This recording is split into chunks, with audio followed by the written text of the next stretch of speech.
We are back, and we are joined now by Bill Deere, Director of the Washington, D.C. Representative Office for UNRWA, the United Nations Relief and Works Agency for Palestinian Refugees. Bill, thank you so much for coming on the program today.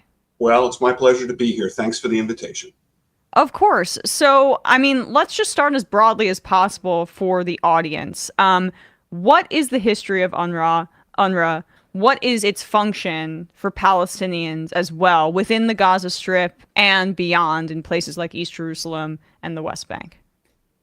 That's a good question because folks don't actually realize the extent of the operation of UNRWA. UNRWA is actually in its 75th year. It was a temporary agency, believe it or not, that was set up after the 1948 conflict to address refugees. We are primarily a humanitarian and human development organization. So the bigger questions about final resolution of issues, believe it or not, aren't handled by UNRWA. The UN Security Council has people for that. What we do is we feed, educate, and medicate. And we are actually a little different than a lot of UN agencies in that we are an actual service provider. So we provide education to 500,000 kids, over 500,000 kids in our 5 fields of operation, which are Jordan, Syria, Lebanon, the West Bank, and Gaza.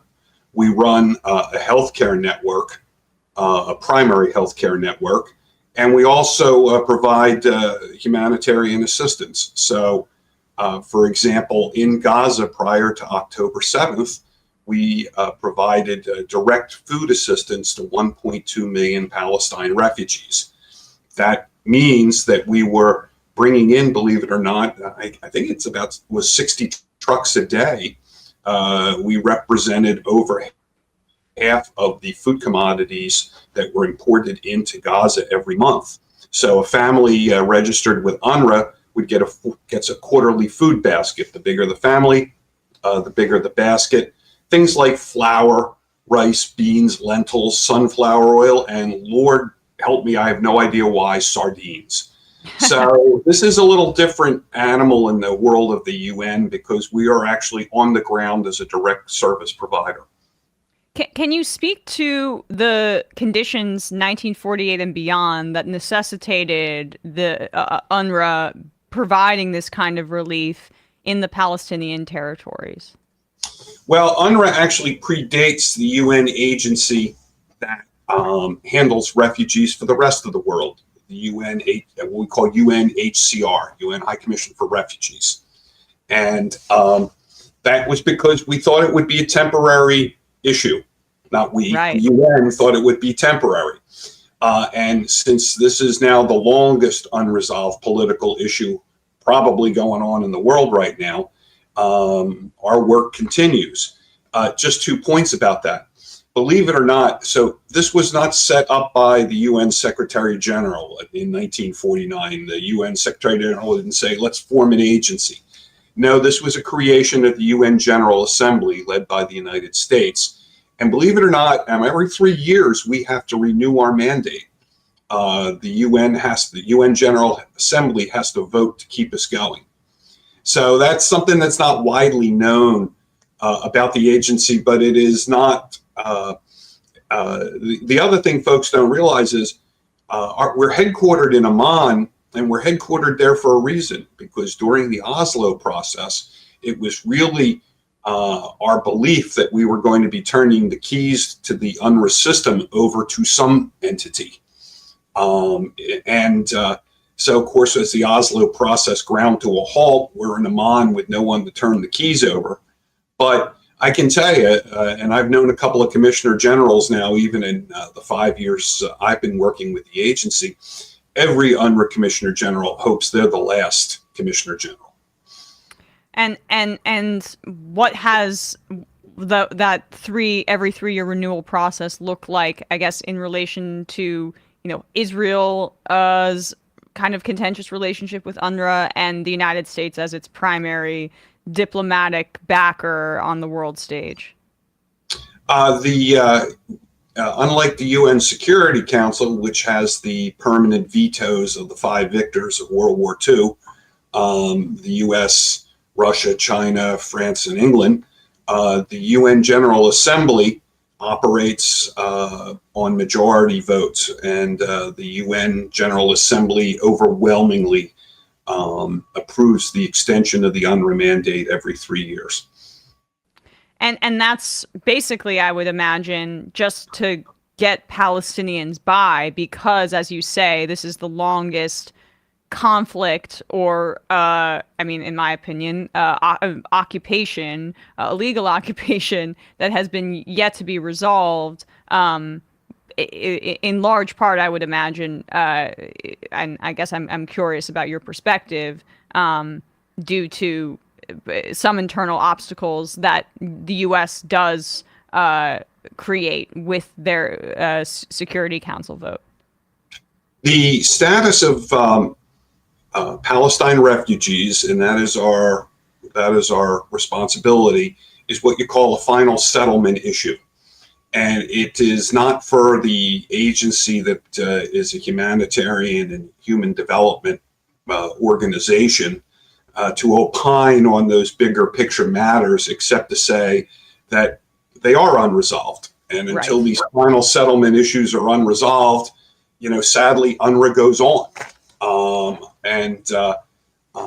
But again, what happens is that you're a humanitarian and human development organization that is doing your job in the most complex political space in the world, where seemingly both sides of these final settlement issues project onto UNRWA, some of their hopes and fears. Can you talk about what, I guess, over the past few decades and more recent history, what has UNRWA expanded in the how necessary the services are in the Gaza Strip? Just historically, is UNRWA filling more and more gaps in the healthcare and education system in Gaza over the past few years? And then obviously we can then touch on October 7th and beyond. Sure. I think it is fair to say that Gaza is the largest of UNRWA's 5 operational fields. And I think it's also fair to say that over the last 10 years or so, more and more folks have had to avail themselves of UNRWA services in the Gaza Strip. Our field director, Tom White, told me at one point that it's like a sub-Saharan level GDP there right now. Even before October 7th, enormous unemployment. Half the population is 18 or younger, and the younger the age, the higher the unemployment rate. And the age, the median age being so young, is due to conditions, due to bombings, due to warfare, etc. I would say the demographic is simply well, how do you put that tactfully? Yeah. You've put me in a bad position here. I apologize. No, I'm just teasing. Look, the population, it's very difficult to leave Gaza. There are very few job opportunities. It is a very desperate, urban environment. It's like a city the size of Washington being more or less completely isolated. And so I guess we can turn to UNRWA and the international conversation about UNRWA's role post October 7th and beyond. What has the distribution of humanitarian aid looked like since October 7th, and even more recently, as we receive reports that humanitarian aid is largely not being allowed through these points of entry? It is it's just a terrible environment right now. First of all, UNRWA has about 3,000 staff working, supplemented by another 2,000 of what we call job creation program folks. They are people who we pay basically $12 a day, and they do what they're told. Whether it's to stand guard in front of a warehouse or move sacks of flour around. But the UNRWA staff, I think, is doing an incredible job under terrible, terrible circumstances. Let me give you an example of why I'm so proud to work for the agency. About 10 days ago, we were informed that we had to evacuate our facilities in the Western Communes. So UNRWA left behind refugee shelters, healthcare centers, warehouses, and we relocated to the coast in what I am told was, to be charitable, dilapidated warehouses and some buildings, and reestablished operations. And within 24 hours, we were back in business, Emma, and had already within a couple days re-registered 184,000 people leaving Western Communes. And why was that particularly important? Was because anybody leaving Western Communes passed through a military checkpoint, and the only thing they could bring with them was a bag or a backpack. So literally at the side of the road by the IDF checkpoint are people's possessions that won't fit in a bag or won't fit in a backpack. That's the kind of work our people are doing every day.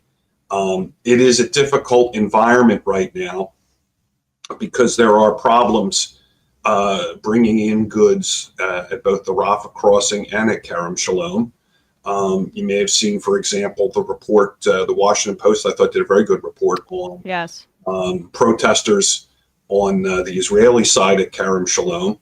But we also have a dangerous security situation on the Gaza side at the Rafah crossing, where we don't have enough security, and people are, for lack of a better term, so desperate that they're taking things directly off the trucks if the trucks come even to a stop. It's a desperate situation. Not enough. You are correct. Not enough is getting in, and when it does get in, the security, the civil order is basically broken down now, and it's very hard to get the humanitarian aid to where it needs to go. Well, that certainly creates a dangerous situation for workers with UNRWA in multiple ways. In the fact that they are in the midst of a war zone where there has been an indiscriminate bombing campaign on such a small slip of land, as well as the fact that right now a quarter of Gaza's population faces starvation, and so any aid that is coming in, the less than has been allocated that is coming through, as you say, it creates a dangerous situation for those delivering the aid, because people are so desperate. And then, I mean, to return to the beginning of my question, over 100 UNRWA workers have reportedly been killed in Gaza since October 7th. Can you speak about that and the fact that this is such a, I think, underreported tragedy that these UNRWA workers have lost their lives? So the current count, I believe, I'm sad to say, is 158 UNRWA employees. So remember that we had, no, you wouldn't, because I didn't say anything before. Prior to October 7th, we had 13,000 staff working. We ran a very large education system in Gaza. So that's where the majority of the staff were working, was in the education system. So many of the folks, so many of my colleagues that have perished at night in airstrikes, for example. We had, here's how resilient these people are. I told you that we have about 3,000 working every day, supplemented by 2,000 more job creation folks. These people have all themselves been displaced, and they show up for work every dang day. We had one where we showcased a poor gentleman living in his car at night and then would get up and go to work the next day at one of the UNRWA shelters. I think for me, one of the most poignant stories was our head of Gaza field has a driver. Well, the gentleman shows up for work one day late at our Rafah logistics base. And of course, our field director is like, of course, don't worry about it. I mean, it's a war zone. Well, it turned out he was late in part because his granddaughter died in an airstrike the night before. These are people who are working, doing extraordinary work under just the most dire of circumstances. Certainly, and I guess that brings me to the central claim that has resulted in the defunding of UNRWA by the United States government and other Western governments. On the day that the ICJ ruled that Israel was plausibly committing genocide, the Israeli government alleged that UNRWA workers participated in the October 7th attack, providing evidence that Channel 4 News, among others, have said is fairly threadbare, to be charitable. What is your response to the reaction of some of these Western governments, including the United States, to that claim? Let me take you through it a little bit, because it was actually UNRWA that broke the news on the 19th of January. And the way it played out was that the officials at the Israeli Foreign Ministry handed the head of UNRWA 12 names and said, can you verify that these are still employees? We think they may have been directly related. They may have had direct involvement in October 7th. We validated that their names, they were still employees. Now, how did Israel know that, Emma? Because every year we give Israel the employee list, just like we do every host country. So what did we do about it? The Commissioner General, these are allegations, but the Commissioner General didn't wait. We discovered that 2 were already dead, but we immediately terminated the other 10 because of the reputational risks that they pose to the agency, and also to the humanitarian response overall. We then, my boss, the Commissioner General, did what all bosses do. He went to see his boss, Secretary General, and as a result, the UN equivalent of the Inspector General was called in. The Inspector General has budgetary and investigative autonomy, just like an Inspector General does at the United States. They're already on the ground in the region, trying to determine what's happened.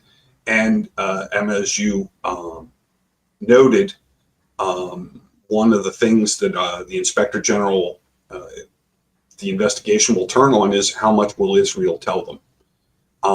The other thing that was done, and here's in a sense the shame of it all, even before that announcement, our Commissioner General had already decided to commission an independent review of the agency. And he did that because, as you know, there's been an endless stream of they did this, we say that, they did this, we say that. And the Commissioner General had reached the point where he's like, it's hard for policymakers to know what's right and wrong anymore because of the way various charges and counter charges are flying back and forth. So let's have an independent review. Let's look at the charges. Let's look at the motivations behind the charges. Let's look at the veracity of them. But let's also look at UNRWA and what UNRWA does about them and if there's things that can be done better. So the Secretary General took it over, and on February 14th, the independent review began its work. It's being led by a former French foreign minister. So we're taking these, the UNRWA response to this has been swift and decisive. And I think it's really encapsulated best by my boss. Listen to me, I'm a horrible suck up to my boss, but this is the reason he's the boss. But he's right. This is not a part of the world where there is zero risk. But for UNRWA, there has to be zero tolerance. And that is the way that we have always approached these issues, because they're complicated issues in a complicated part of the world. And the question is going to be not necessarily if you do your best to make sure they don't happen, but just as important is, what do you do once it's made known to you? And to your point earlier, Emma, that's a big thing here. We've had a series of accusations floated in the media, but UNRWA has not received anything from the government of Israel beyond the initial 12 names. And the names that were provided, what was the evidentiary support provided about their claims that they were involved in the October 7th attack? None. They were asked. We were simply told that they have intelligence that they were directly involved in October 7th. Now, these people have, although these people were terminated, they do have rights to appeal. And, if it turns out that those allegations were incorrect, UN tribunal can reverse that. But again, the Commissioner General felt very strongly, and you've already seen the reaction to it, that this posed a major reputational risk to the agency, and that he was therefore going to terminate them immediately. You were concerned about your agency is concerned about the broader efforts to provide relief in Gaza at this point, right, in this critical juncture. Exactly. And over 13,000 employees of UNRWA, is that the accurate total? There's actually, we have over 30,000 employees, 13,000 of whom work in Gaza. Yes. So, sorry. no. Listen, this is why you had me on. I mean, remember something here. If UNRWA is more than Gaza, Gaza is certainly got the spotlight right now. But if it weren't for Gaza, the spotlight would be on the terrible situation in the West Bank. And we know that security on the Israeli northern border is just as important. And what happens if you halt the UNRWA operation for Palestine refugees in Lebanon? Which is also quite substantial. This is, risks to the agency aren't just risks to the humanitarian response in Gaza, which we lead, right. But it also has regional security implications as well. But make no mistake about it, Emma, we are the backbone of the humanitarian response in Gaza. I think one of my colleagues, Julia Tuma, put it best. She said, it might be World Health Organization vaccine, but ultimately it's an UNRWA nurse that jabs the poor unsuspecting kid. And that's how it is. We manage fuel. Food comes in for other agencies or NGOs. We're the ones that truck it. It is a very complex operation, and we were only able to undertake it because of our very substantial footprint in Gaza before October 7th.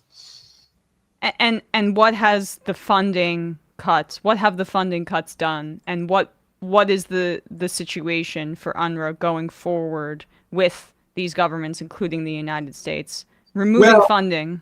Well, I'll tell you what, even before October 7th, Emma, the hardest job at UNRWA was being the chief financial officer. And this gentleman is a genius as far as I'm concerned, because remember something here. UNRWA is not funded out of United Nations regular dues. Any funding that comes to UNRWA from donor states is above and beyond what they pay to the UN every year in annual dues. So even before October 7th, our chief financial officer had to suss out the commitments, look at the history, look at the expected date of when that we were going to receive the check. And this is no small thing, Emma, because it ties into what I was talking about earlier. This is an operational agency. In other words, what's our largest cost driver? Salary for 30,000 people. So at the moment, we're living month to month. We are, because of a couple contributions that have come in from donor states like Norway, we'll be able to get through February. But now the next risk is, will we get enough contributions in to make it through March? And this is the world that we live in now. And a lot of this is going to turn on, I believe, the Inspector General report, which is, I think there's going to be an interim report that might help with some of the immediate issues, but also intermediate reports from the independent review of the agency. So it is, in fact, I was in a meeting this morning with my fellow senior staffers, and the word they used probably best, it's fluid right now.